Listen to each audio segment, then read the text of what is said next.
Welcome to Your College Bound Kid, a podcast for parents, college counselors, students, and anyone who wants a weekly 90-minute deep dive into the world of college admissions. My name is Dave. I'm a parent of a daughter in college, and we live in Chicago, Illinois. My name is Lisa. I'm a clinical psychologist and a college counselor. I am a parent of a boy in elementary school, a girl in middle school, and a girl in college. After 30 years in Chicago, we recently moved to North Carolina. My name is Mark. I'm a college coach in Atlanta and the parent of two daughters. Karis, a graduate of Davidson College, and she is the founder of the Spanish tutoring company, SpanishHelpToday.com. And Joy is a graduate of the University of Georgia, and she is getting her master's degree at North Carolina State University. This week in the news, the media is not a college applicant's best friend. It comes from Patrick O'Connor in the Counselor's Corner blog. Question number 1 from a listener is, my son has lost interest in a college because he thinks the acceptance rate is too high. What can you tell him? That's Anne from my hometown of Chicago. And question number 2 is, if the school meets full financial need, how can they prevent having too many quote-unquote needy students accepted in a given class and still remain need blind? That is from Tazin from California. Our interview, part 1 of 2, is Matt McGann, the Dean of Admission and Financial Aid at Amherst College on, quote, how to get an opportunity to do research with a college professor. And our college spotlight, drum roll please, is Rensselaer Polytechnic Institute in Troy, New York. Also for the linguistically challenged, known as RPI. The question is, how long did you practice that this week? About 10 times. Rensselaer. I can't say anything. If you try saying these names in the Pacific Northwest in Oregon and Washington, they'll challenge you. That's right. All right, friends, a couple announcements. First of all, I haven't given you a questionnaire update in a while. That's because they keep coming in, and I love it. So we're up to 181, and so I'm moving the bar. I am doing that, but I promise you I won't do it again. So now we want 200 by Christmas, only 19 more. Had a couple people this week say, I still need to do your questionnaire. Do you still want it? Each one will get equally read. Each one will be included in what we send to interviewees, not individually, but the summaries. And I cannot tell you how helpful they are. So to do our questionnaire, just go to yourcollegebounkid.com and you go under the resources tab and you'll see listener questionnaire. Help us get those 19 more. And by the way, shout out to all of you who have given us 5 stars on Apple. I went over, Dave, the last time I checked and saw we had like 103 ratings, and I just went over there. It was like over 150 people have now gone over there and rated our podcast. And that's one of the things that helps other people discover podcasts. So really appreciate that. The most valuable thing you have is your time. And for you to spend your time, whether it's our questionnaire or giving us a 5-star rating over on Apple, we're most grateful. All right. So one last thing I want to say, and that is we are really grateful for those of you who are sending in recommended resources. You heard me do the breakdown of datausa.io. That came from a listener. We had another great Facebook group suggestion that came in this week from a listener from the Pacific Northwest. We don't know all of them, but we pool our knowledge and crowdsource. So please send your recommended resource recommendations to questions@yourcollegeboundkid.com. And if we like it, we'll get it on the air and we'll help each other. The admissions tip, most of what I'm doing at this time of year for seniors is helping them with their applications, helping them with their essays. That's what you really do in November, December. There's other things, of course, strategies and Q&A and lots of other things as well. But the biggest thing is helping with applications.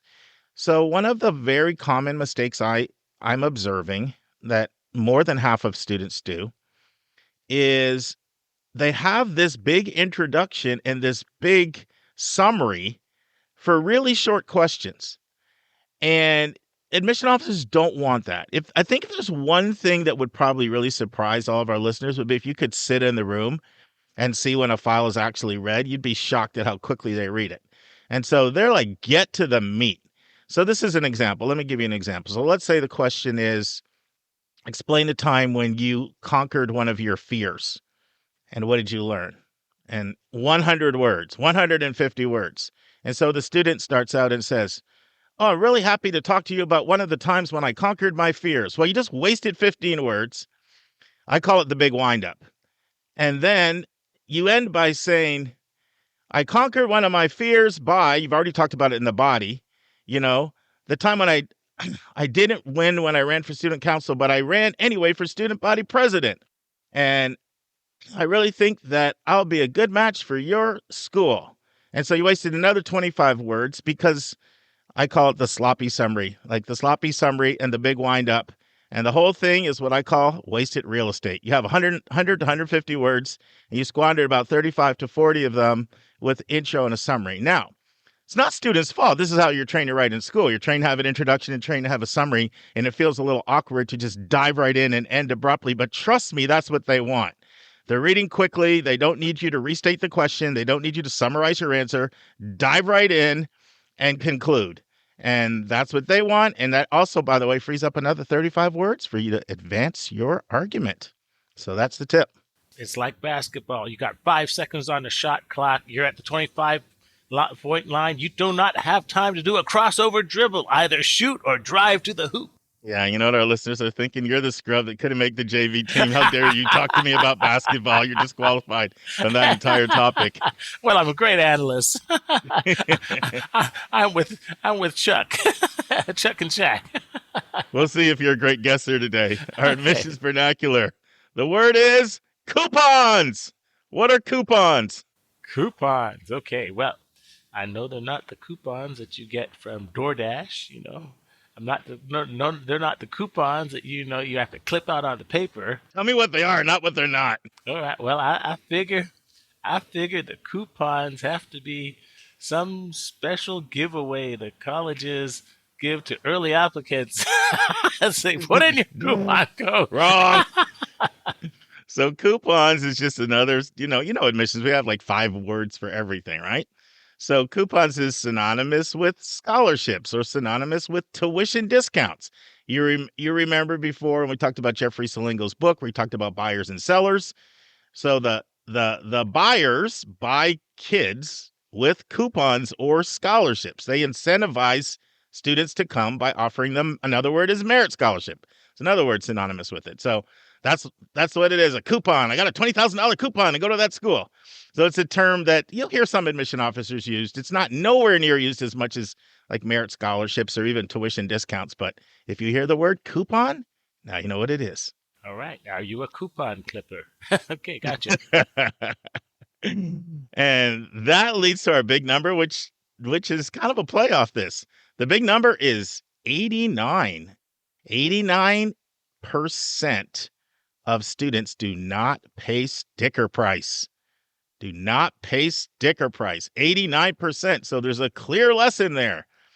Don't get sticker price intimidation. And there's a word for the other 11%. Suckers. That's right. That would be you, Dave. That's right. Just having some fun at your expense.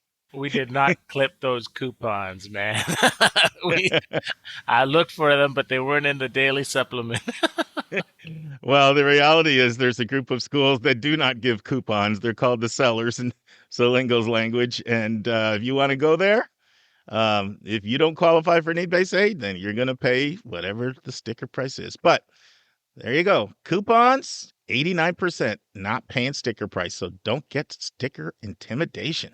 Don't be a sucker like me. I'll say this really quickly. I had a really good session with a dean of a school in Virginia. I won't mention what school it is now. You'll find out later because he's agreed to do an interview. And what he's going to do the interview on is they did a massive tuition reset. So they were a school that was charging $65 and giving most people a $20,000 coupon. And they just realized, you know what? Our price was scaring people away, slashed their price, and now their applications are way up. So he's going to come on and talk about that. So we're just working out the details, but that'll be in 2022. All right, Dave, we got a good article, man. Take it away. And now it's time for Hot Topics in the News.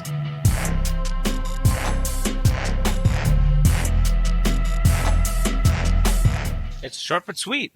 But this article sort of reflects the raison d'etre, fancy word, of why we exist, why this podcast exists. And it's The Media is Not a College Applicant's Best Friend by Patrick O'Connor, the high school counselor blog. And basically what he says is, the media focuses on one thing and one thing only, and that's like the top 25 colleges. So in mid-September, the U.S. News rankings come out, and for all of us know about the rankings, it's always the same. They always have the same 25 colleges. Maybe the big shocker is that Dartmouth goes from 13 to 12 or whatever, but there's no surprises there. But yet everybody fixates on these top 25 to 50 schools. And so late September and early October, without a beat, they have all these scary articles on the difficulty of applying to these top 25 colleges and the anxiety. And the media completely fails to acknowledge the other thousands of colleges, and all the parents and students like lemmings just focus on the anxieties of applying to these colleges. Then in late March, admission decisions come out, and sure enough, the media once again just focuses on the fact that it was so many applications to too few colleges, and surprise, surprise, how tough it was to get into these top colleges.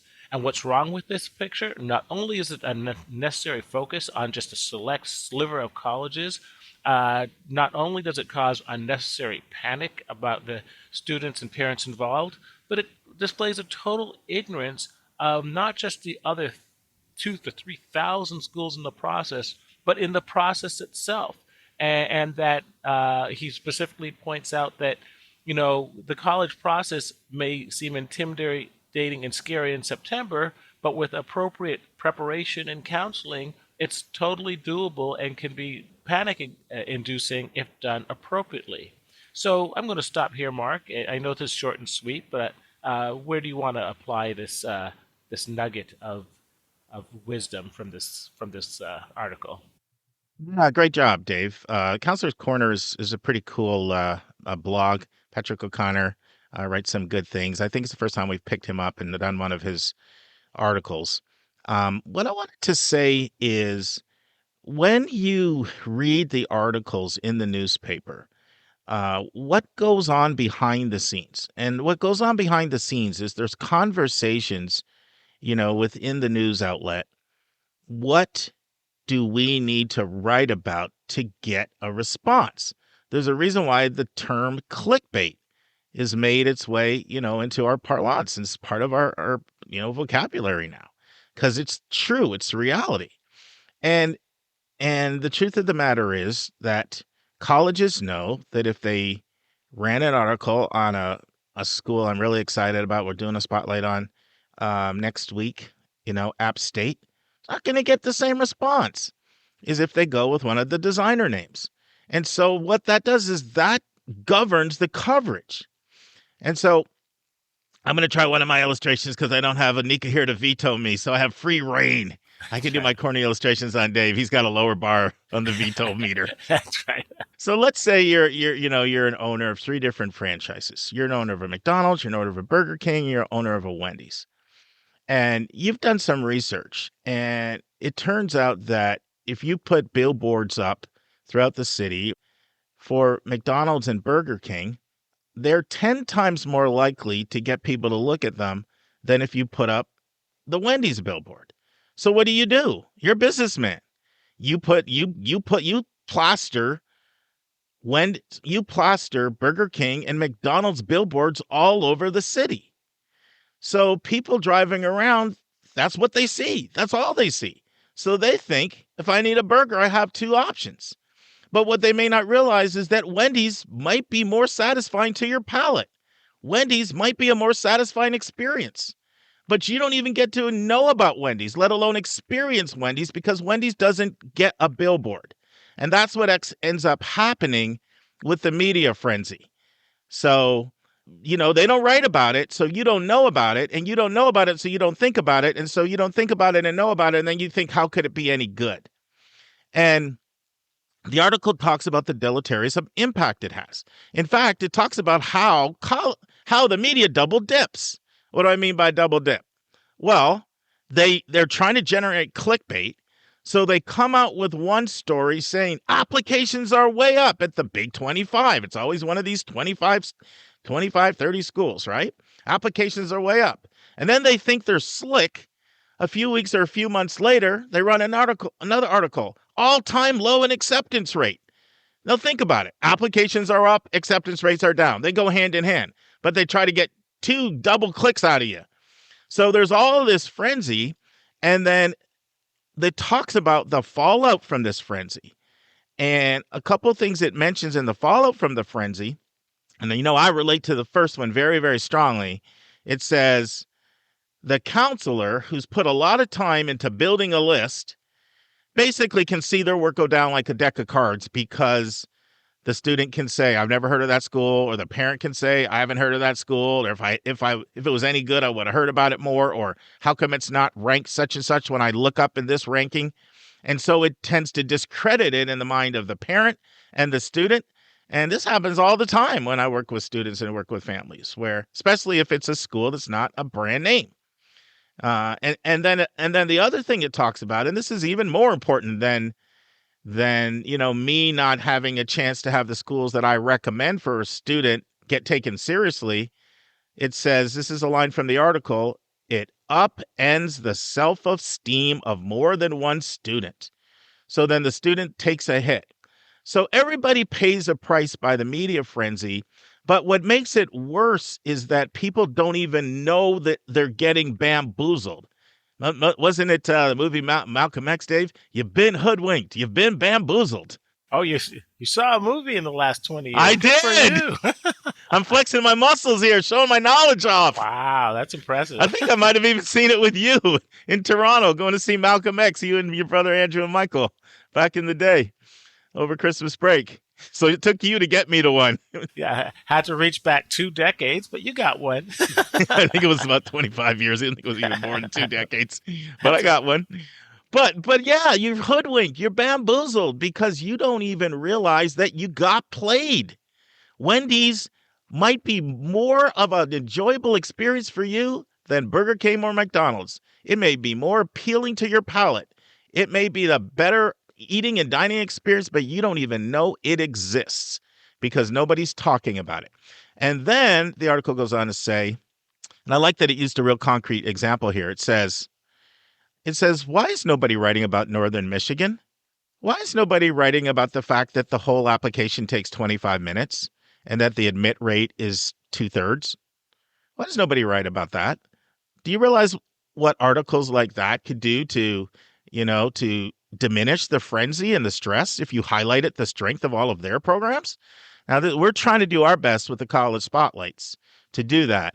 And occasionally we throw a designer name in there only because you guys send them in and request them, and we're trying to be responsive to that. So when we do designer names, it's because our listeners send them in and ask us to do them. And we had a couple come in this week. So, but our main focus is to highlight these underrated gems because there's so much publicity that goes to all of the others. I don't know if I ever shared this story, but you guys probably heard my interview with Eric Furta. Eric, of course, was in senior level leadership at Columbia. And then he was in senior level leadership, dean of admission at Penn, where he graduated from for over a decade. And he's just recently flipped over to what we say the other side of the desk and gone to school counseling. He hasn't been doing it in years. So he's fresh out of the admission experience. And before I interviewed him, we had a couple prep meetings going over things. And he was talking about our college spotlights and how he really liked them a lot. And I said to him, I'd love for you to listen to the one we did on Penn and get your input. And he said, I'll never forget, he said to me, I think the college spotlights are great, not to talk about places like Penn, but what about places like Lewis and Clark? And so, that comes from a guy who worked at Columbia and worked at Penn. And he said, how about shouting out and heralding all these other amazing schools that people don't know about? Now, one last thing the article said was, I don't want to take one broad stroke of the brush and paint all the media the same. There are people out there doing outstanding work. And Patrick shouted out a couple people, Eric Hoover, who does fantastic human interest stories for the Chronicle, and Inside Higher Ed, And it says, Inside Higher Ed isn't a household name, but their coverage of the entire range of colleges is nothing short of inspiring. And we try to pick up a lot of their articles. Other people, too, that we pick up, whether it's the Heckinger Report or Brennan Barnard in his articles. So no, I don't want to make it sound like everybody's doing this. There is an aspect of people pushing back, but it's like swimming upstream. Any final thoughts, Dave?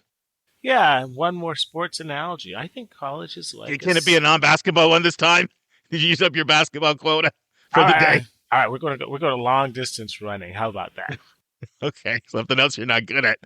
Well, I used to be, but in Crescent School before among the His little Crescent school he went to with about 80 kids in his graduating class. So he's going to be a star within that small school. Anyway, go ahead. As I said, I'm a legend in my own mind. But I mean, college is like a set of sneakers. Okay. Someone said that there were only 5 sneakers that were worth getting. We know that's ridiculous. Sneakers are based on size and they're based on width. And some people, you go into a Nike store and you ask for a set of sneakers, they're going to show you 10, 15 different type of sneakers based on whether you want to go long distance, short distance, basketball sneakers, so forth. The sneakers are going to help you get where you need to go. But bottom line, it's not going to run the race for you. It's not going to determine the direction in which you're going. It's not going to determine the sport you're going to play or the distance you're going to run. All those are factors that are individual than you and are separate actually from the college itself. But the sneakers are just there to aid you on your destination. And as such, there's many different styles and varieties to choose from. And the important thing is to get the custom fit that is right for you. No, my friend. How's that? Pretty good. Pretty good. Pretty good. I think Anika is basically Rolling over. rolling around with both I was going to say rolling over in her grave, but I don't want to bury her yet. Should just skip it. That's when you're listening to a podcast. There's that 30-second skip on there. You just skip. That's right. Skip. Let me get to the meat. And let me say this because I always think it's important to capture nuance. And so one of the things I've been trying to do recently is go back and talk to a lot of my students that have graduated and they're out in the world doing a lot of things. And so last week I talked to 2 students and they both went to the designers of the designers. I'm not going to mention their names because when you mention their names, you elevate their names, but they're one of those names that everybody knows. And, I had actually had very good conversations with both of them saying, how much do you think the opportunities that you have been a result of the prestige of you graduating from, such a prestigious school, and they each had something really interesting to say, on this. One of them said, in my opinion, there's only 3 professions where that really matters. One is if you want to go into corporate law. 2 is if you want to go into management consulting. And 3, if you want to work in certain positions in Wall Street. And then the other one said something which was equally as fascinating. He said, yeah, there's definitely times when, where I graduated has worked to my favor. And I even think sometimes my emails have gotten opened up because, they have the name of the university at edu. And I've used the network extremely well. But he went on to say, but you know what? And both these people are doing extremely well in their various careers. They said, but you know what? I work with a group of other people that went to state schools. And they use that alumni network equally as well. So it's not about where you go. It's about tapping into your network. And he said, so people that went to state schools, they have phenomenal alumni networks. And some of them tapped into them and some of them didn't. And then one of them said to me, I look at some of the people I went to school with, and you would not see any correlation between the prestige of the school and their career success because their trajectory just has not been there because they never leveraged the network. And so it's about leveraging your network, and different places have different networks. And so I just want to close with that. Yeah, and personally, I can also tell you that going to college where you go to college has absolutely no bearing on your medical choices in life. That's another thing. The reality is your success as a doctor. The important thing is to get into a medical school. And then when you get into a medical school, make sure that you're not getting into crazy debt. And so the value proposition is extremely important. But, getting into orthopedics, cardiac surgery, whatever residency, whatever path you want to do has very little correlation to the college that you go to. So, and we see so many of these top kids scrambling to get into the combined MD BSN programs. The MD BA programs. But you and I know called that. BSMDs, Dave. Thank you. Sorry. Dave just coming off the graveyard shift, so you have to cut him some slack. Sorry. Who knows when he last went to sleep? Didn't take my Prevagen. But yeah. But the bottom line is that we know that every single one of these kids will get into a great medical school, regardless of whether it's a combined program or not. And I think there's just so much unnecessary stress put on undergraduates trying to so-called hit the ball out of the park from high school. It's just not necessary. And that's the drop the mic moment, my friend. Let's close it with that. All right, let me get my shoes on and go for a run. And now it's time for a question from one of our listeners.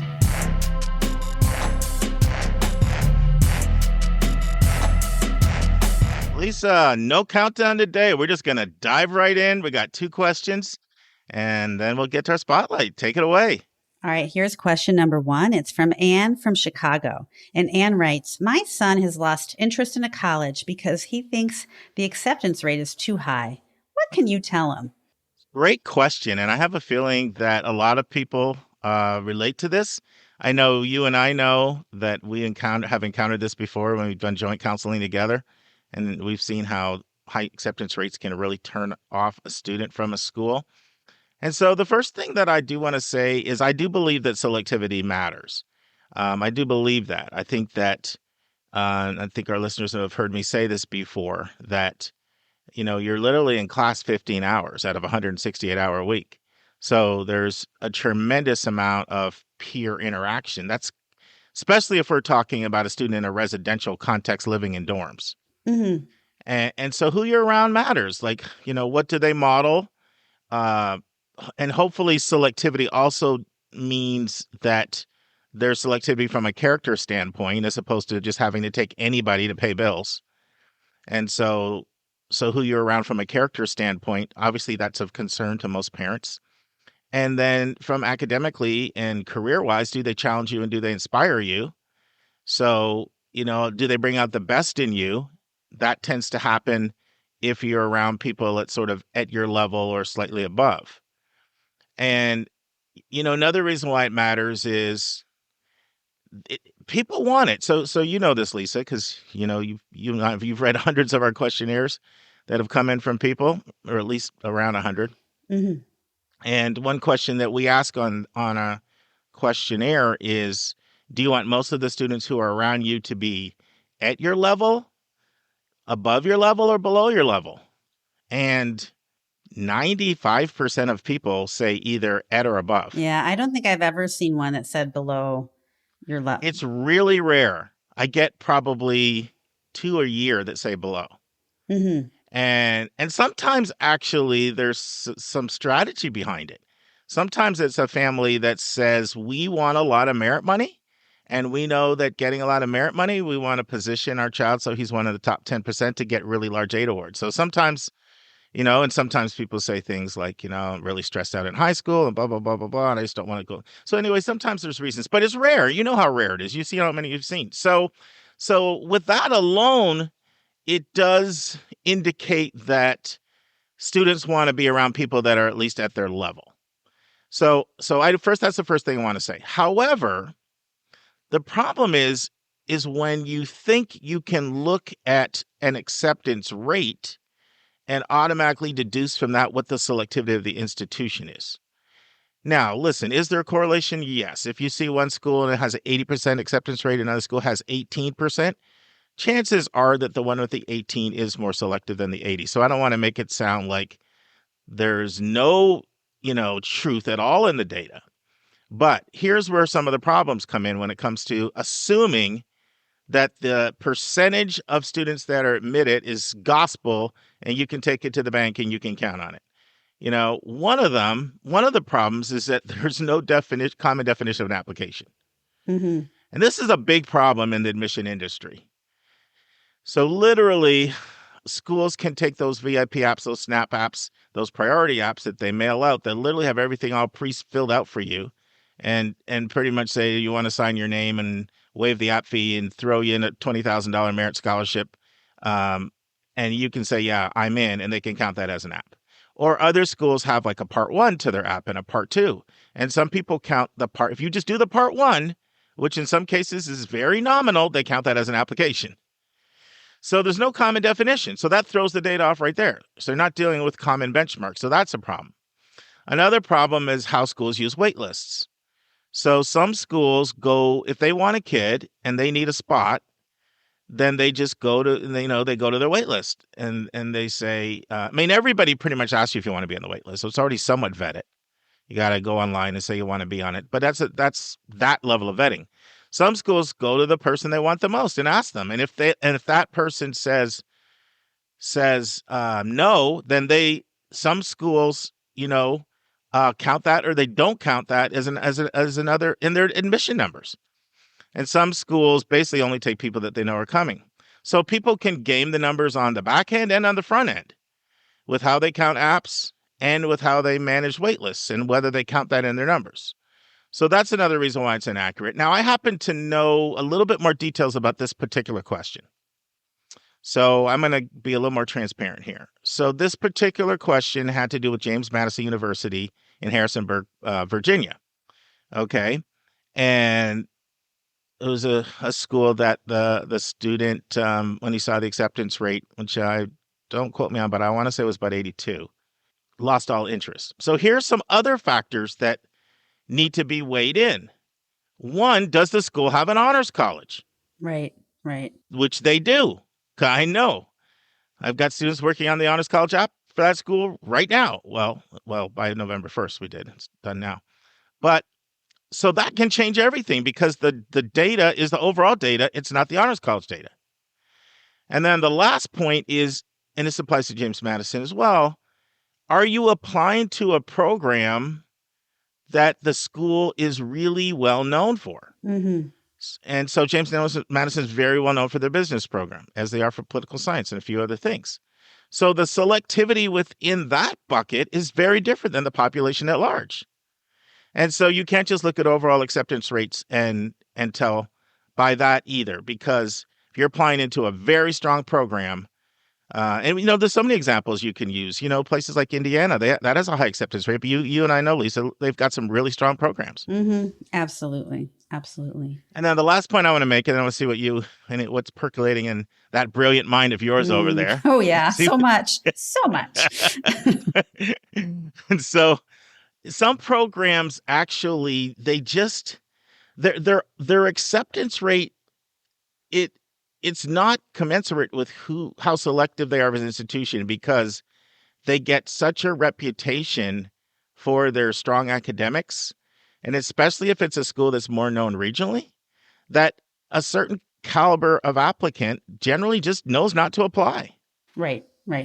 And, we're going to talk about one of those today in our college spotlight. Now, it's not like the acceptance rate is low for Rensselaer Polytech. It ranges anywhere from 44 to 57, depending on the year. But it is much, much more selective than a school that's 44 to 57% acceptance rate.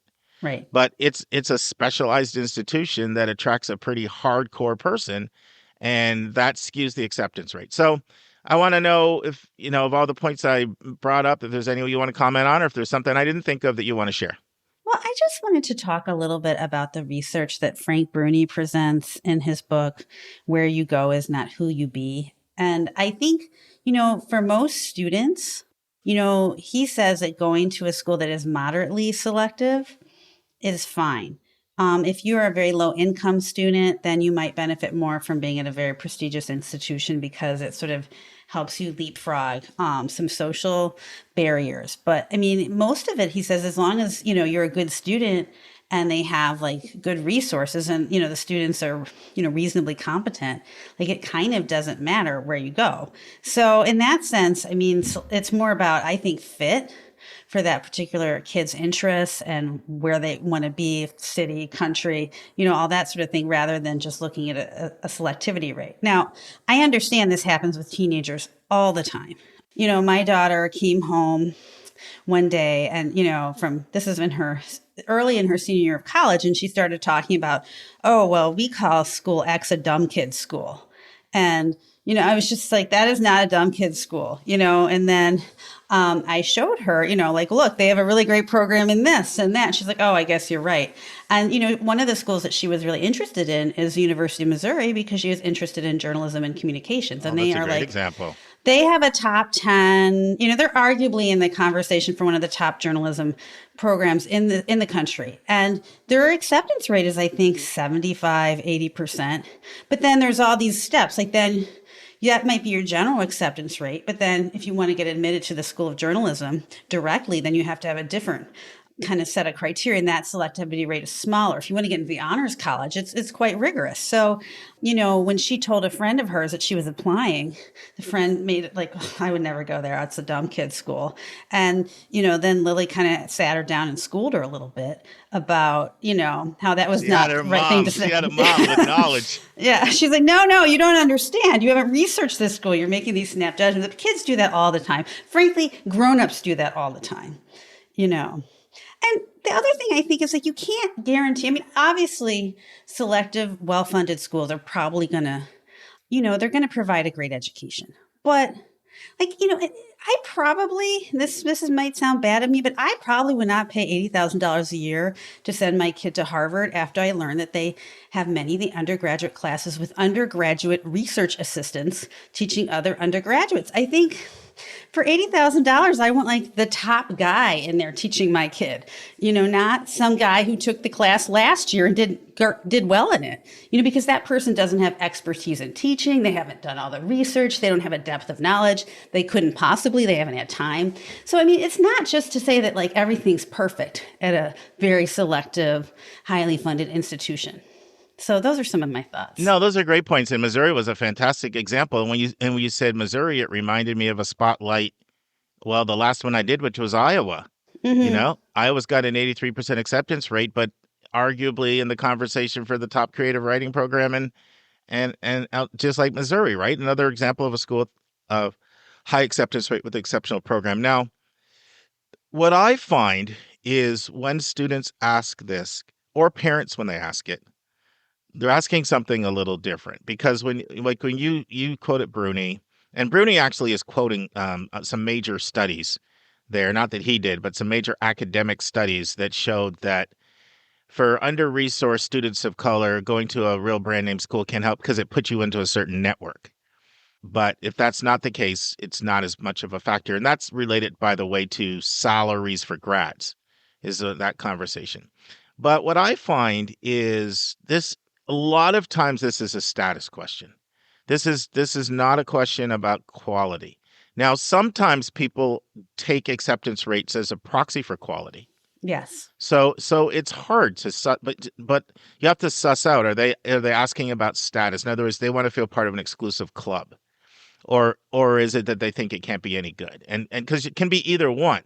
And I remember, when I was traveling, DC was my territory when I was in admissions, and I realized pretty early how status conscious DC was because I was at an event hosted by one of our alums, and they opened up their home and brought in a bunch of people to do a presentation. You do the munchies, you do the PowerPoint, you do Q&A.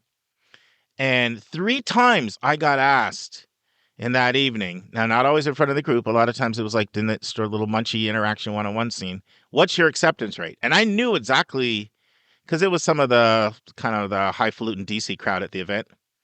And I knew what they were getting at, and it was, can I feel it's distinctive enough for me to feel proud to send my kid there?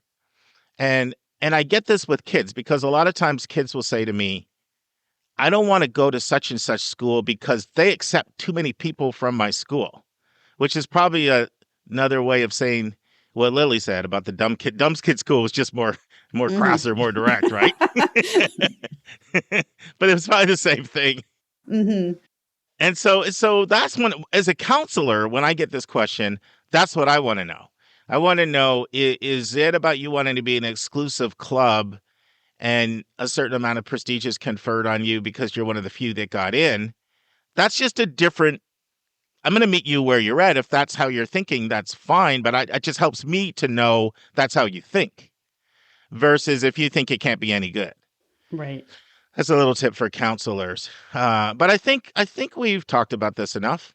You want to move on to the second one? Yeah, I mean, I would just say that, like, if you're only looking at acceptance rates, you're probably going to cut yourself off of a lot of great options. And, you kind of have to really do the research on schools to really make an educated judgment about if that school is good for you or not, and not just use one metric. But yeah, you might miss out on some great gems that would be great fits for you because you're focusing on status exclusively. So that's just something to keep in mind. And you made me think of another thing. I've had this brought up many times, and I've talked to Honors College, and I've showed I've showed how hard it is to get in there, or I've showed how strong. Another example is SMU. SMU is a fairly selective institution. I want to say the acceptance rate's probably in the mid 40s. It's fairly selective. They take students that are above average, but you don't need straight A's. You can have some B's. But getting into that business program is killer.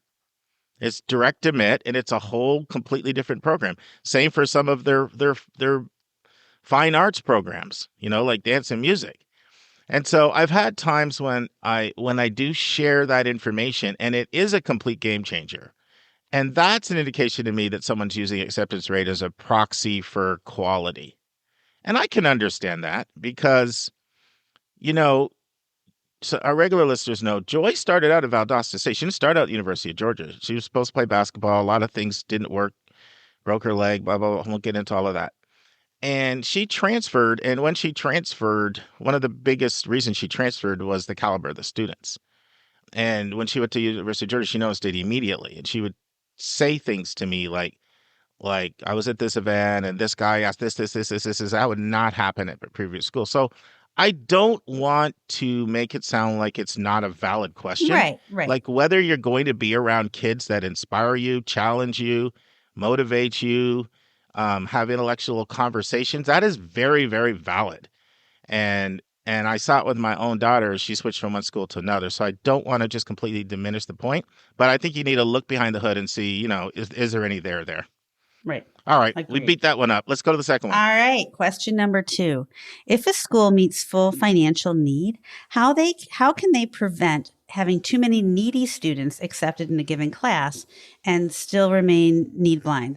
This question is from Tazin from California. I love this question, okay?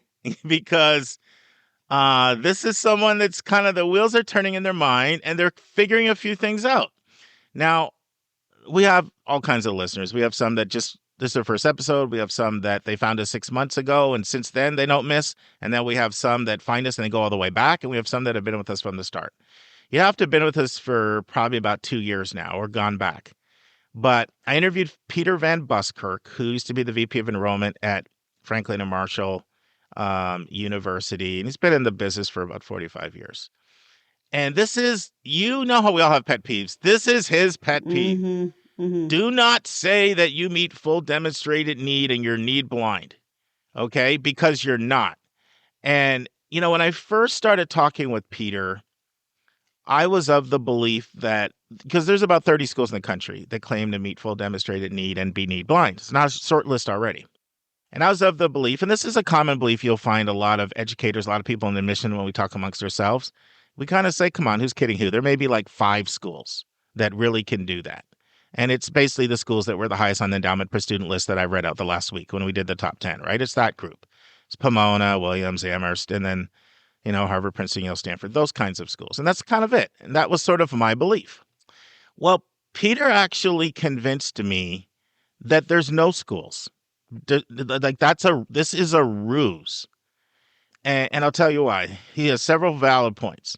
One point he says is, you are required by law to have to submit your budget to the state authorities as a nonprofit every year.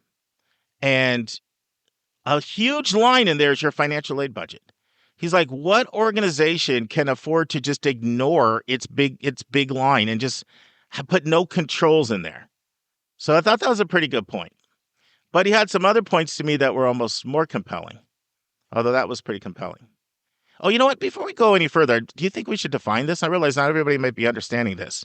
I think if you define meeting full need and need blind, that would be helpful for people who haven't heard this Okay. before. Yeah. So need blind basically means that when you make admissions decisions, you do not consider ability to pay at all and who is admitted and who is not admitted. That is like literally a non-factor, whether someone can pay or not pay. You're not looking at that whatsoever. You're just looking at their admissions criteria. So that's need blind. Meeting full demonstrated need means that after someone fills out the financial paperwork, whether it's the FAFSA or the CSS profile, it generates a figure, a dollar figure, based on the income and assets of the student and the income assets of the parent as to what the family should be able to afford. Not that that's not what they feel they can afford, but it's what the formula says. That's another story. Don't get me off on that. So let's just use an example because examples are always helpful. So let's say a family fills out the forms and it comes back and it says they have, the term I use is EFC, although I don't like that term. But anyway, that's the term, EFC. So let's say they have an EFC of $10,000. And let's say the school costs $50,000. So if it's a school that meets full demonstrated need, then what they're saying is, we will get you $40,000, the difference between the 50 and the 10. We will get you $40,000. Now, it's not all grants and scholarships. It can include a modest loan, and it can include, campus employment and sometimes even summer employment, depending on the school. But we'll make up the difference. That's what meeting need means. You do your part, and we'll do the rest. All right, so that's important. So now let's get to some of the other points Peter brought up. And he's told me, he's convinced me of this. Most schools of that 30 that claim to be need blind and meet full demonstrated need, they do not claim to do that for international students. There's a little small print there. Most schools that claim to be need blind and meet full demonstrated need, they do not claim that for transfer students. Most schools that say they meet full demonstrated need and are need blind do not guarantee that for the wait list. So his point is, don't tell me you do it when you have all these exceptions. Right. And I think that's a really good point. That's like someone saying to your friend, oh, I hear you're taking a trip to Greece. Can you afford to go to Greece? And the person says yes, but then reality is, well, we can't if the tickets get too high, or we can't if the hotels get too high, right. Or we can't if I can't stay with my friend who's over there and I have to pay rent or I have to pay for my food. So all these caveat, right? So that sort of diminishes the reality. But it's something that everybody would love to be able to claim because it's very comforting to people when they apply that we'll make it affordable. The implication is we're going to make it affordable for you. Mm-hmm. Mm-hmm. But let's just delve into the question just a little bit more. How can they prevent too many needy students accepted in a given class and still remain need blind? Well, let's look at a case in point. The school that came in number 10 when I did the endowment per student was Grinnell. But Grinnell is a school that traditionally has not had the same percentage of families that are willing to pay the full sticker price of a lot of the wealthier schools in the country. They just haven't. So this was maybe about 10 years ago.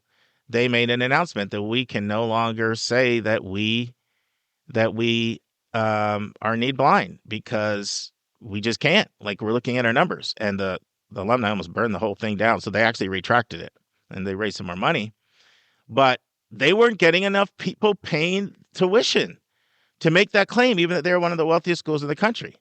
And every once in a while, there's an uproar when one of these schools says, you know what, we can't, and it can go either way. They can either switch and say we're not going to be need blind anymore, or they can say we're not going to meet full demonstrated need, either one, because they're different.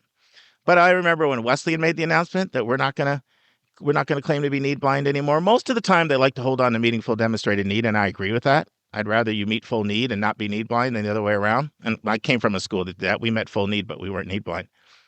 And so maybe it's because of my own bias, but I'd rather say, so the people that come in, we're going to give you a generous award, even if we have to turn some people down over money. But every once in a while, a school announces they can't do that anymore. I remember when Haverford College did it, and there's a big earthquake in it that happens throughout the admissions world. But I always respect them. You know why? Because I know that so many of the people that are on that list aren't doing it anyway. Yeah. And some are doing gimmicks. Like one gimmick is is making you basically taking all of your home equity and counting it as an asset. Let's say they make $60,000 and they're sitting on $500,000 in home equity. And if a school takes all of that home equity, they may turn around and give you a $45,000 annual bill and you make $60,000. And they're claiming but they're claiming they meet full need. So there's some people are doing it with gimmicks. And one of the ways that schools are able to say they do this, and nobody probably likes to talk about this because it's one of those things that it's like just sort of like it's not a cool and play company, but they're targeting wealthy areas with where they travel to recruit. Of course. Yeah. No, absolutely. I mean, they're stacking the deck. And, so my daughter's applying to a private high school. They don't ask us about money, but they know what our address is. They ask my husband and I where we went to college. They ask what our professions are. I'm guessing they can probably just eyeball that and get within $50,000 of what our annual income is. I think schools can figure that out without having the FAFSA or the CSS profile in front of them. So I have to say something on that. I was having a conversation with the admission director about this exact conversation. And they said, Mark, who's kidding who? We see the zip code the family lives in. We see the professions. I mean, we kind of know, Then there can be other. So that's exactly your point. It's just an actual conversation I had with someone who admitted it. And I'm not saying everybody does it, but I'm saying that it's available for schools that need it if they're feeling that financial pressure. But what schools definitely do that are wealthy is they're definitely targeting affluent areas where they travel. Now, in fairness, that's not only money, that's also where a lot of their alumni are. That's where there's a lot of interest in them. That's where they can find strong applicants because there's such a correlation between, family income and education and strong students. So it's not only that, right? I mean, I had another admission director say to me, we're trying to do what we can about access and reach out, to more rural areas and under-resourced areas. But I can't afford to send my team out to a place and they get like 1 or 2 applications after all their travel and they're probably not competitive. Right.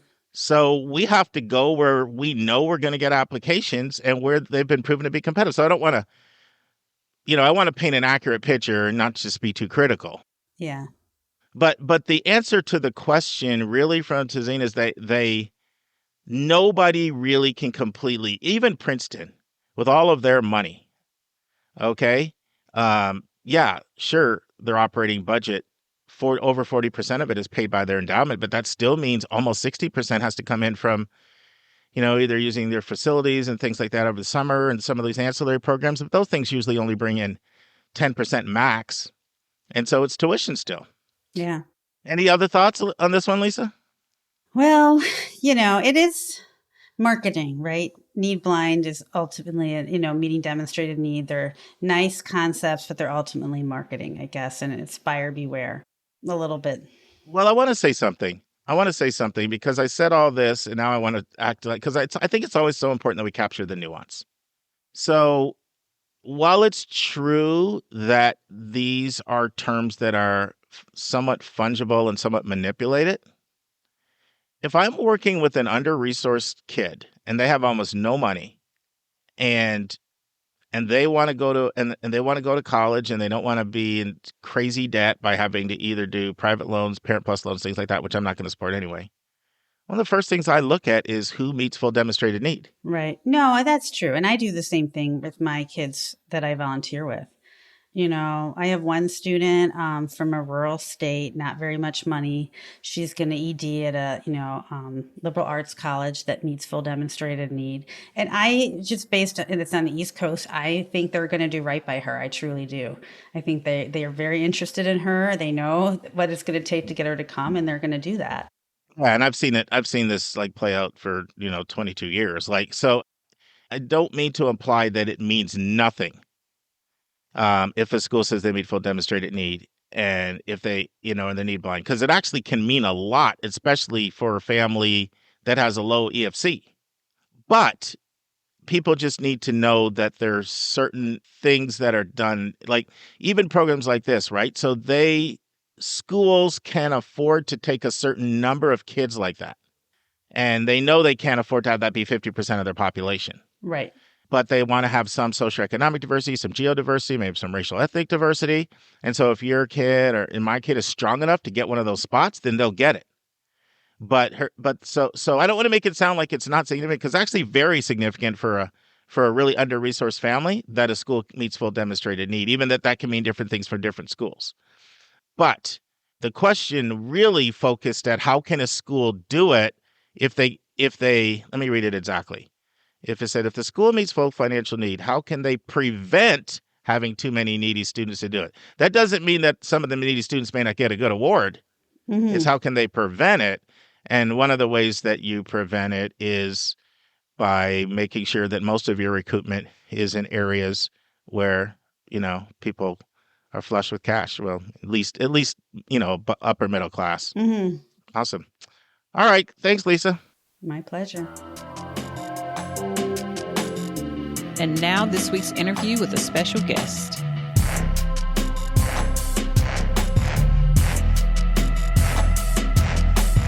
Friends, I'm really excited to introduce you to Matt McGann. And by the way, if you like the Emily Griffin interview we did about the Career Center, that was Matt's suggestion. He started listening to our podcast and he reached out to me and he said, I have someone I think would be fantastic. And friends, of part 1 of 2, Matt starts out by giving us his backstory. And then he talks about what research is and what are the various types of research that are available at a college and at a university. And then he talks about where do you start? If you have absolutely no idea where to start, but you want to be involved in research, where do you start? Listen and enjoy. Matt McGann, the Director of Admission at Amherst College. Welcome to the Your College Bound Kid podcast, Matt. It's great to be here with you and your listeners, Mark. Thanks. So a little bit of background. I was just realizing before we came on, Matt, we met it almost 2 years ago, within a week or so. It was June of 19 at the Harvard Admission Conference. And Matt and I sat down and we just nerded out on this great conversation about test optional and all these different variations of test optional. And just kind of picking my brain as a placement guy. What do I think? And kind of kept in touch since then. And then he's the one who sent us Emily Griffin, who our listeners have loved. And so Matt had an agreement with me. He said, you keep in touch with me and I'll come on your podcast. And he's a man of his word. So we're thrilled to have you.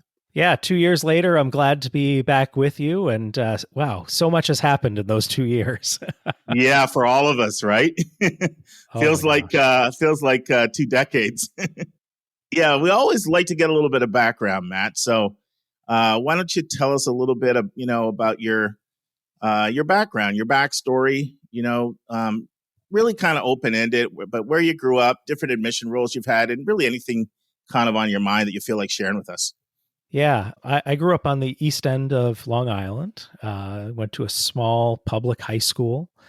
And, definitely the nerding out that you and I did was not, that was not the first time I have nerded out. Let's just say that. Learning education has long been something that has been important to me, that I've loved. Loved learning in high school, and going away to college. I was the first in my family to go away to college. Nice. I'm a first-gen college kid. And, college is the kind of thing that can change a life, and it certainly changed mine. So I left New York and went off to Massachusetts, and I did my bachelor's degree at MIT in Cambridge, which is just a fantastic place. I feel so privileged to have been a part of the MIT community, and that it was a life-changing kind of place. I went away briefly from MIT, but MIT has this way of it has a gravitational pull for sure.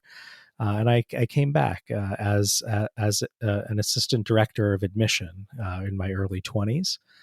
I don't know if there's anyone who, when you're growing up and you're playing archaeologist or fireman, like you're pretending what your job is going to be. I don't know that there's any 6-year-old out there that's like, let's play admission officer. Like this, that's what I want to be when I grow up. But I don't think there's a 16-year-old doing that, let alone a 6-year-old. Yeah. When when you go to college and you realize that this is a profession, and that these were people that were influential in your journey, for me, to be able to give back and to pay it forward even was really important for me. So started in 2001 in the MIT Office of Admissions. And was there for almost 20 years and left as director of admissions. It's an amazing place. And while I was there, got my master's and my doctorate. Also involved a lot of nerding out about college admission, college access. Did that through Northeastern University. And about 3 years ago, I started here at Amherst College as the Dean of Admission and Financial Aid, getting to bring together not only the admission part of the process, but also the financial aid that's really so vital to access and to opportunity. So to be able to work on both has been really fantastic. And this is a place that really speaks to my heart, has definitely a strong mission of finding students wherever they may be who are well suited for this liberal arts education in close colloquy with faculty, and really lives out its mission every day. And that is what makes me excited to be here.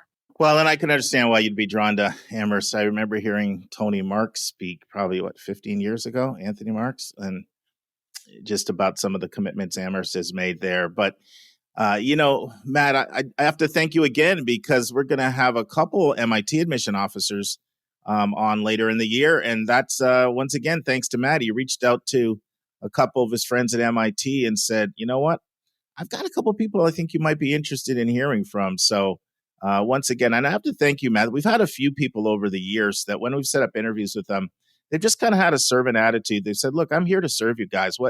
Whatever you need. It doesn't have to be me.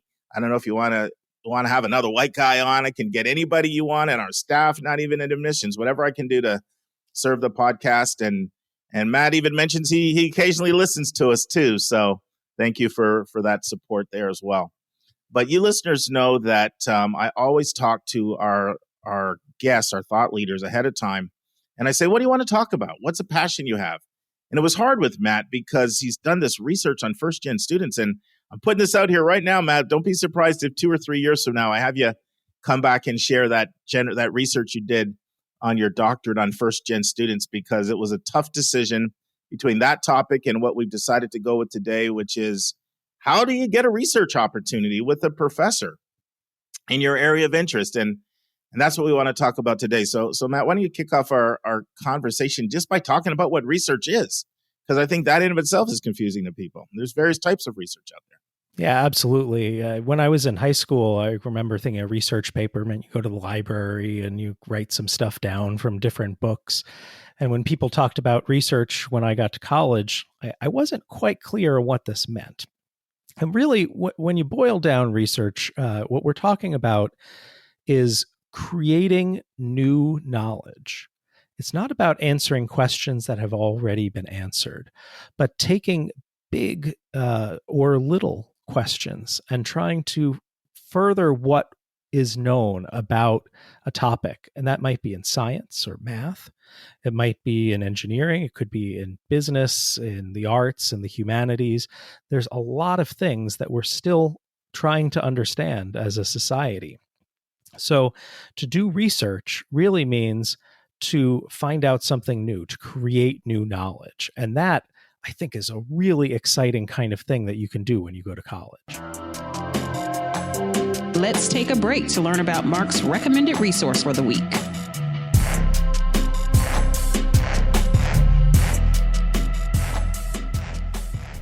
Friends, our recommended resource for episode 198 is to check out the Career Center Placement website for every college your child is considering.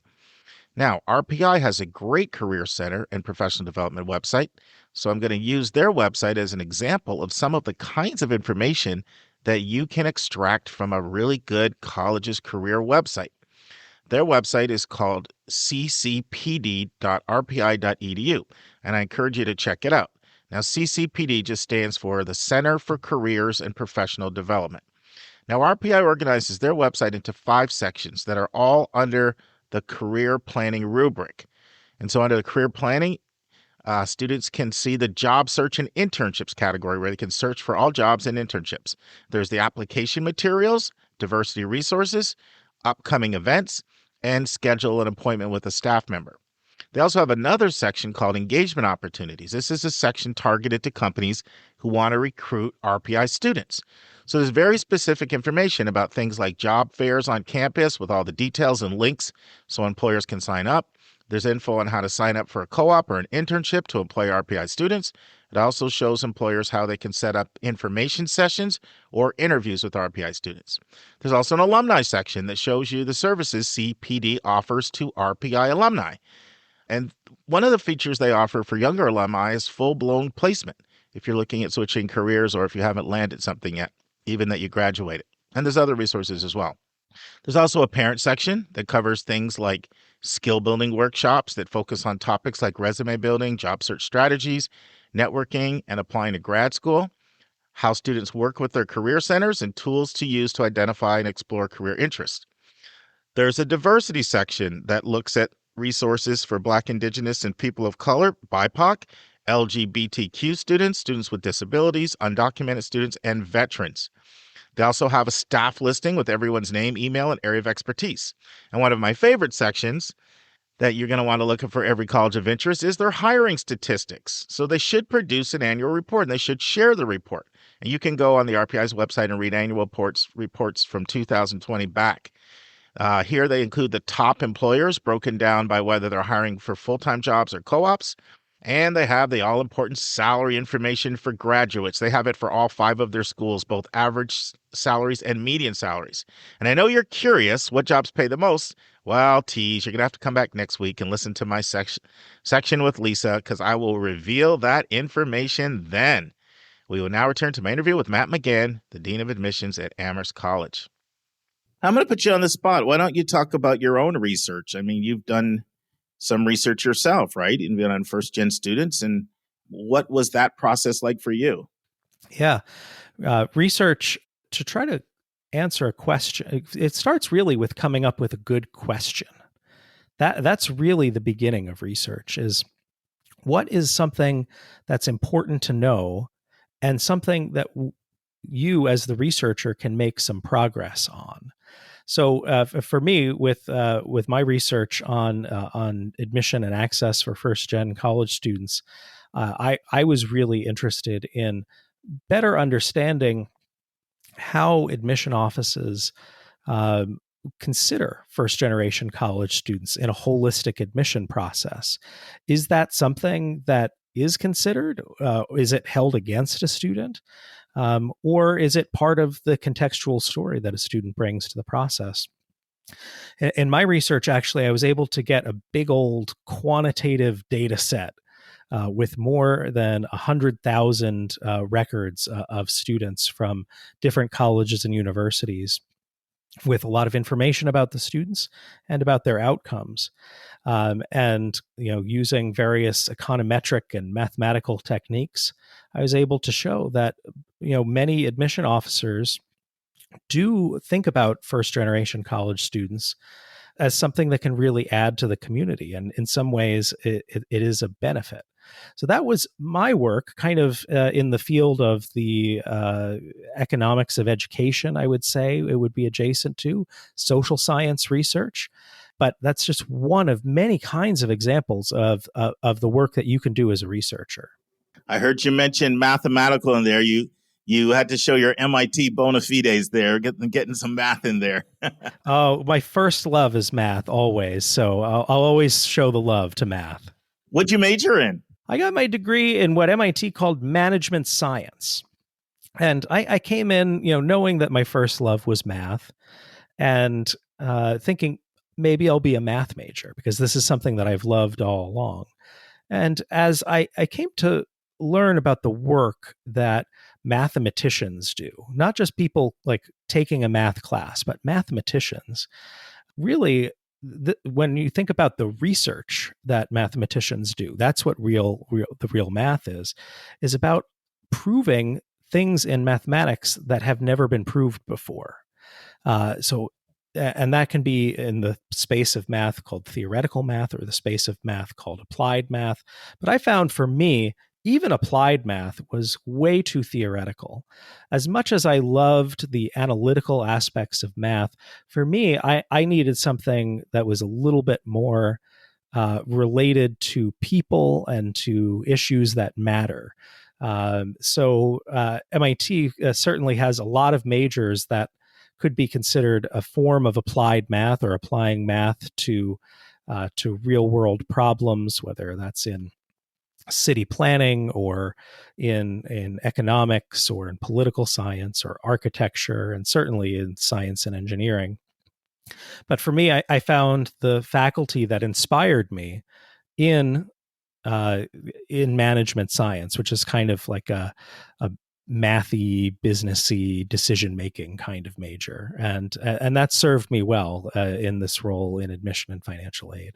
Well, that's a great segue, Matt. So take a student who wants to do research, absolutely has no idea where they want to start.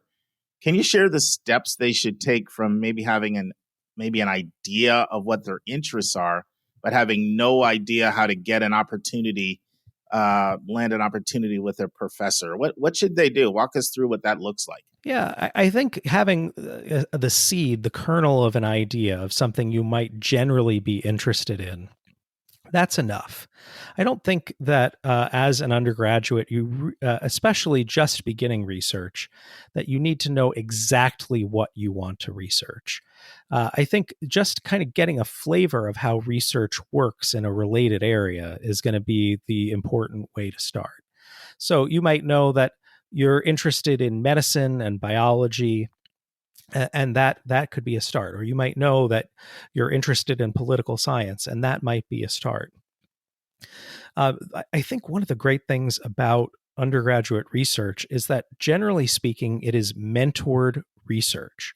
Generally speaking, you are working with a faculty member who is devoted their professional academic life to the study and the research in a particular discipline. And at a research university, you may also get to do it in conjunction with a larger group of researchers that might include postdoctoral fellows and graduate students. So you're going to have mentors of various sorts there who are going to show you the ropes, the tools, the techniques, the approaches about how to do undergraduate research. So, to just join in a project with a faculty member in the area that you're interested in, someone who inspires you, that you're excited to work with. It doesn't have to be the most famous person or the person in the exact sub-discipline that you want to do, but someone where maybe you've taken a class with them, or maybe you've had occasion to meet them outside of the classroom. You might approach them and say, hey, I'm interested in getting started in research. I'm kind of interested in chemistry. I'm kind of interested in anthropology. I know that's what you do. What do you think? How could we get started? And maybe they'll have an opportunity for you, or maybe they'll know someone else who has the right opportunity that's going to fit your needs.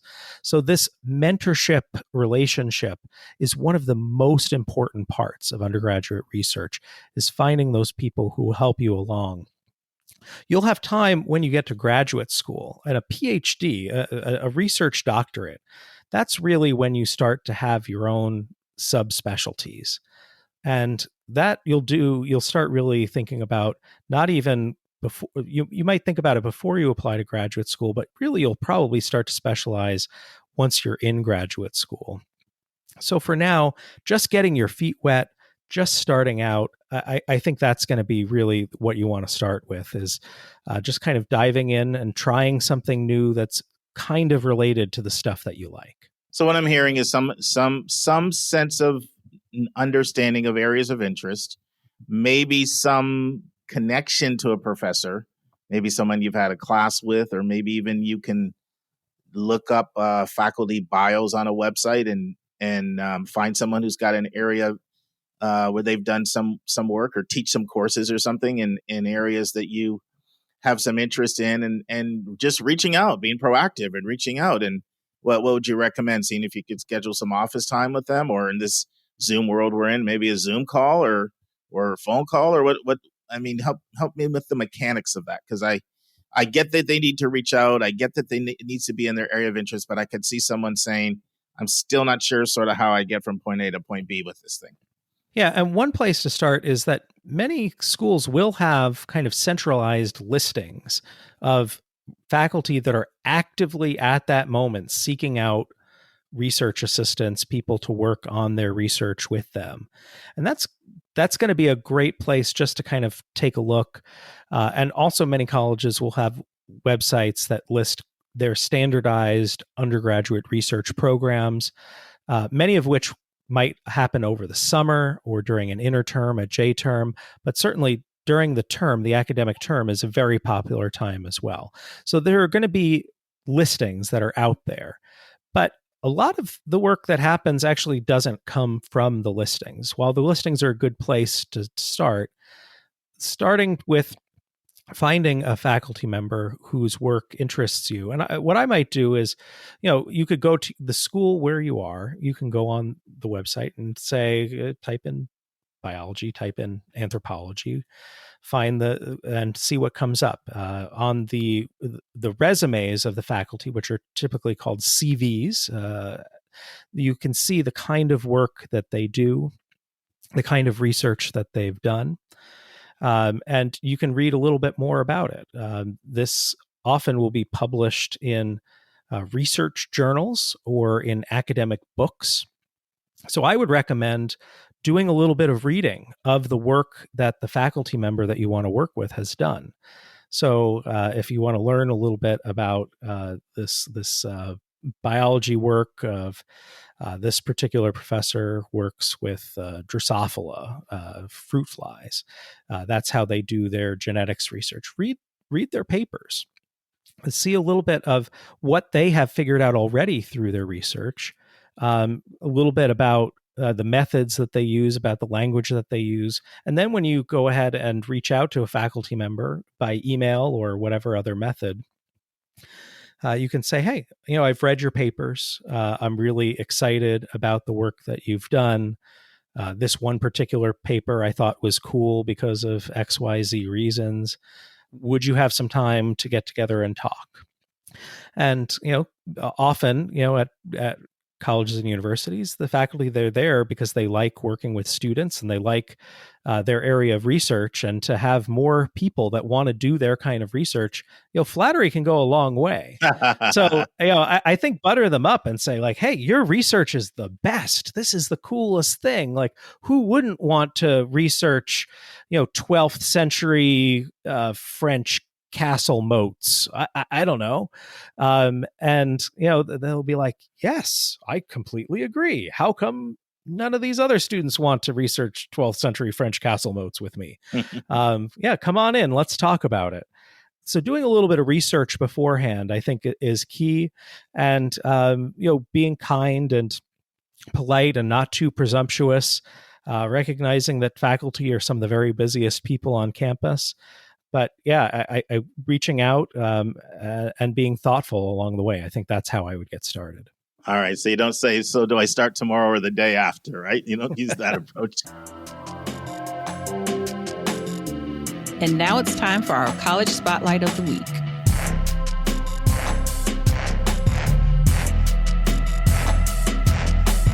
Friends, in order to keep our podcast to a reasonable length, we're going to run half of the spotlight I did on RPI this week and the rest next week. So here's part one.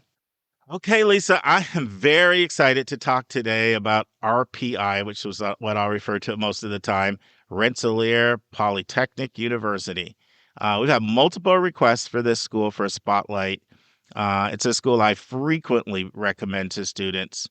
And I love the school because it's got so many incredible programs.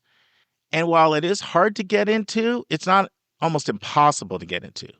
And so it's one of these schools, like, the caliber of the education is so high, but they're not only going to take those kids that are in the top, 1 or 2 or 3%. And so some things about Rensselaer: suburban location overlooking the Hudson River, upstate New York, close to nature, Founded in 1824. So check that out. That means they're coming up for their 200th year anniversary. And I'll say more about that later in a sec.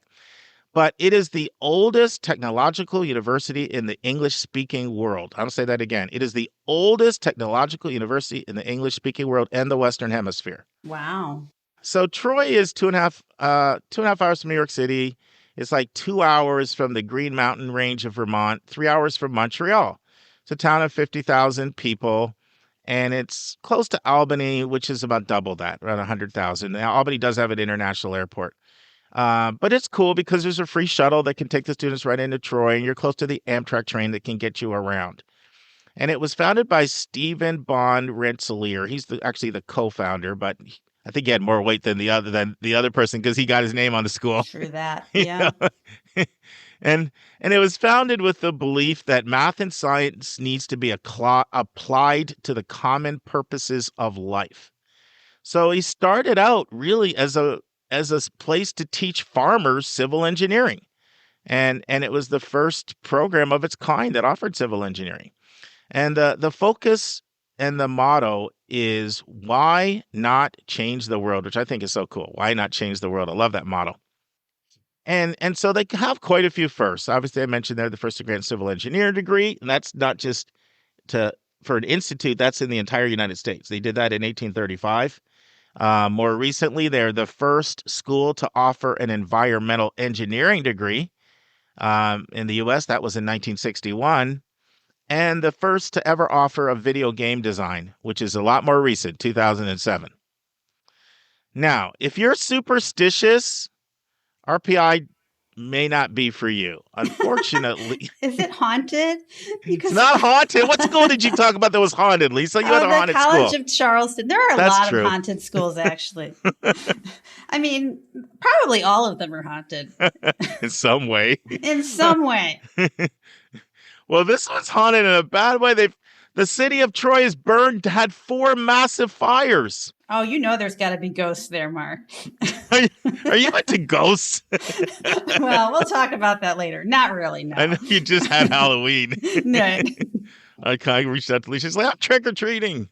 Anyway, so, and one of probably the most famous fire was the Great Fire in 1862. It destroyed more than 507 buildings in Troy, and it gutted 75 acres right in the heart of the city. But even at that time, the school was highly esteemed. So what happened back in 1862 is Columbia University reached out to Rensselaer and made them an offer to merge the two schools together. And they ended up turning it down. But they've been a powerhouse almost since inception. And when I look at RPI, there's 3 things that just leap out at me that make them stand out. And so I want to kind of go over these 3 things. Because to me, these are the 3 things that make this school really special. This is my opinion. But these things are all really, really, really impressive. So the first is the creativity and the innovation that you see throughout the entire curriculum. And there's just so many examples. One example is how their classes are scheduled in time and location-based clusters to create smaller communities and frameworks that support leadership. Another example is about 6 or 7 very unique combined degree programs they have, which I'll talk about a little later. Another example is a new initiative they have that's called the Arch, where students stay on campus between their sophomore and their junior year. They choose from over 200 different very innovative classes. They take field trips, they attend workshops, they engage in a number of things that sort of position them for jobs in their career. Another example is the mandatory off-campus experiences that students have to have in their junior year, whether it's research, study abroad, internships, or co-op. But there's just so many different things that they do that are innovative, and I'll be talking about some more of them as I move through sharing RPI. Second thing to me that pops about RPI when I look at it, and I just love this about this school, is the way that students work collaboratively together. And you just see this in so many ways throughout the school. Like, for example, they have an incredible peer tutoring program, and it's just part of their culture. They have so much project learning throughout the whole school, project group-based learning, where they cluster students together. And they actually have a whole initiative. I like the acronym. It's CLASS. What a good name. CLASS, CLASS. And it stands for Clustered Learning Advocacy and Support for Students.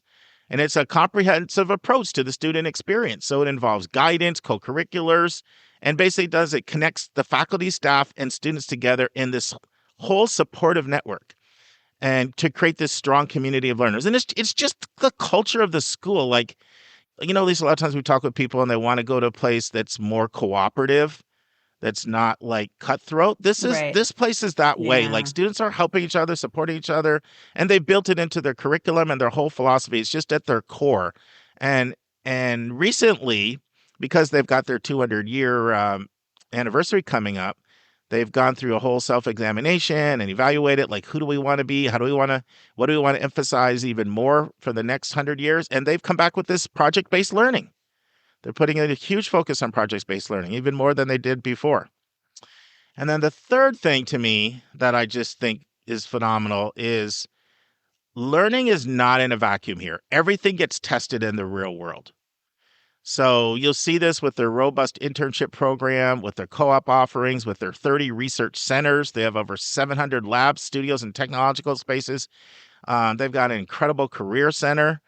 And they just do really cool things. Like they, for example, some of their courses are taught by local CEOs because of their practical experience. A lot of professors will take many field trips and to go see engineering principles in action. Very, very few lecture halls. They keep their classes small, interactive, hands-on, lots of teacher interaction, but they're always testing their ideas in the real world. I'll talk later about like capstone experiences that they have. So, an example of all three of these things, the innovation, the collaborative learning, and the real world learning come together in a brand new initiative that they have. And once again, they're the first in the country to do it. It's called data dexterity. And so what this is a brand new requirement because they say you have got to be a master in data for the new world. And so everybody has to do a data intensive sequence that has to be approved by the faculty. And all students have to complete two data intensive courses. One is establishing the foundations of data modeling and analysis, and the second one applies it to whatever their academic discipline is. So you can see like that's a combination of the innovation, the collaboration, and the real world learning all in one initiative. So I just want to stop and see if anything stood out to you so far, Lisa. Oh, well, a lot of things have stood out to me. I think it's my favorite style of learning. It's the kind of learning that I ultimately think is the most effective is the combination of theory and practice. And just myself as a student at the University of Chicago, I got annoyed when things were theoretical and never, ever got applied to the real world. So I love this. And I think for people who are interested in science and engineering, it's especially important that they see how theories play out and how they can, innovate with them, be creative, play with them, and really get a lot of intuitive experience that they can take forward into their careers. Yeah, I agree. And Joy's master's program at NC State has so much of this. Like she always has to get together with classmates. They have to do group projects. They have to use these different counseling theories and look at these problems, and they have to present. Then it has to be video recorded, has to be distilled down to I think a 5 or 10 minute portion, and then it has to go to other students that have to self-assess, and PhD students and faculty. Is just lots of that stuff, and I don't know. I just think it's rich. Yeah, it's a really multi-layered way of learning, and it's going to be memorable. And then let's face it, in the real world, you have to work with other people, so you're hopefully refining your interpersonal skills. Because Joy always talks about that too. The person that doesn't pull their weight or the person that whatever. And that's part of learning to work with people. Yeah, no, we just had my son's parent-teacher conference, and their one thing to ding on him is like, Thomas needs to realize that everyone has something to contribute to the group project. Because he'll just be like, all right, here's what we're doing, blah, blah, blah, done. Okay, let's go read comic books, Thomas, CEO. Doesn't let anyone else put their ideas in, so, He's only 9 or 10, he has time. He's 10, yeah. Yeah, 10. I love it. So let's talk about their schools. So if you apply there, you're going to apply to one of 5 schools. And it's Rensselaer. I mean, it's an engineering school, right? So 55% of people are in the engineering school. And they do some awesome things. So the Johnson Engineering School, first semester, everyone has to take something called IEA. And IEA just is an acronym for Intro to Engineering and Analysis. And what it is, it's a cross between physics and math. There's a focus on vector manipulation. And so they do this to let you know right away, look, if engineering's for you, let's find out right now, because if you don't like this stuff, then it's probably not for you.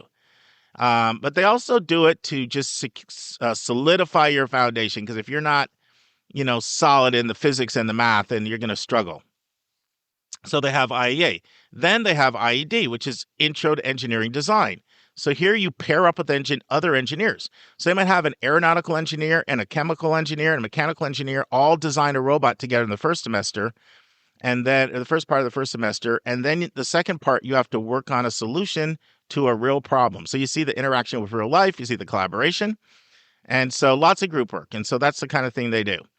And then what you have to do is everybody has to do a capstone coursework project with the way this works is you work with actual engineering firms on projects and problems that they either need more assistance on, or they've always wanted to do, or they haven't had the funding for. And you actually work with these corporations and these engineering firms on real problems. And so they tap into a lot in the Albany area, but they also tap into New York City and other locations as well.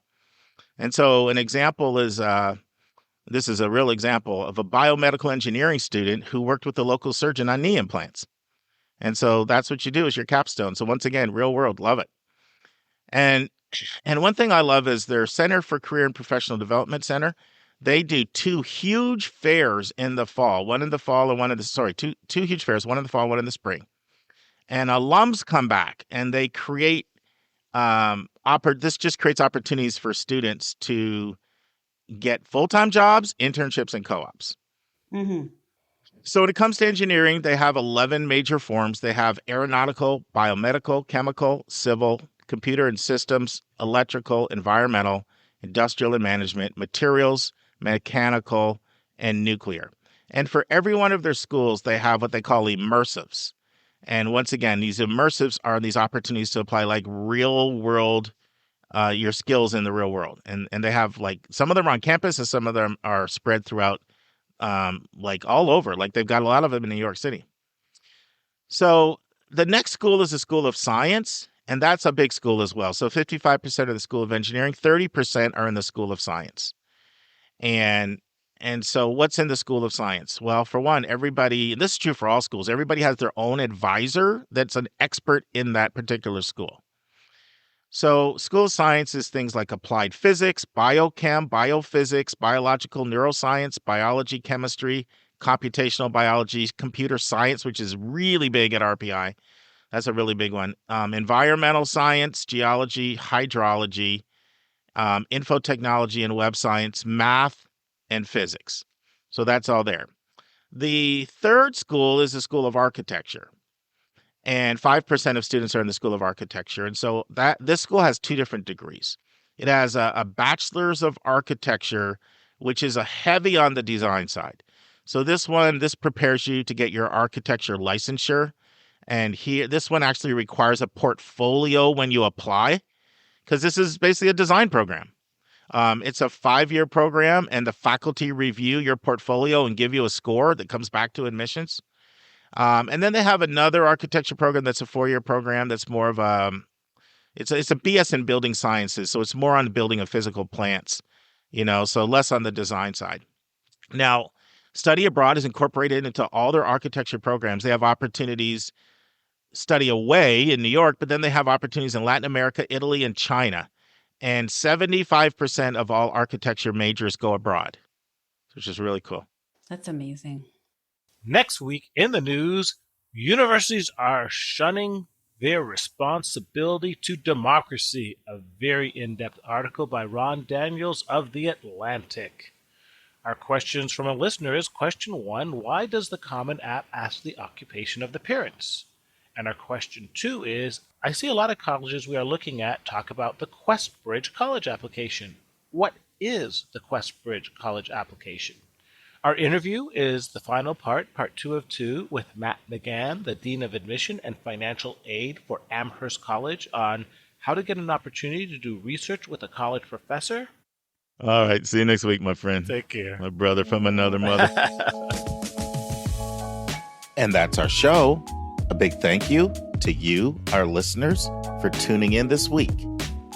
If you find this podcast helpful, please subscribe so you get every episode as soon as it is released. If you are interested, there are a few ways you can really support our podcast. You can click the share button and send it to your friends and acquaintances. You can help us pay our staff and our expenses by donating on our website. You can write a review for us on your favorite podcast listening app. I am the producer of the Your College Bound Kid podcast. We have a fantastic team of 9 people. Shout out to our co-host, Dr. David Williams and Dr. Lisa Ruff. Our sound engineer who fixes all of our many errors is Nemanja Modfich. The amazing music you hear is from Victor Allen Weeks. Marketing designs are from Kimberly Boss. Our image editor is Talha Khan. Joy Stucker does our website episode updates. And our webmaster is Dalianas Dimitri. If you want to have a college coaching session with me, just text me at 404-664-4340. If you have a question you want to ask, or a college you want Lisa or me to do a spotlight on, or if you have a recommended resource or an article you think we should share, just send it to questions@yourcollegeboundkid.com. By the way, check out our website where you'll find lots of content that is not on any podcast app. Our website is yourcollegeboundkid.com. We think of you as our listening family, and we look forward to meeting again with you, our family, next week.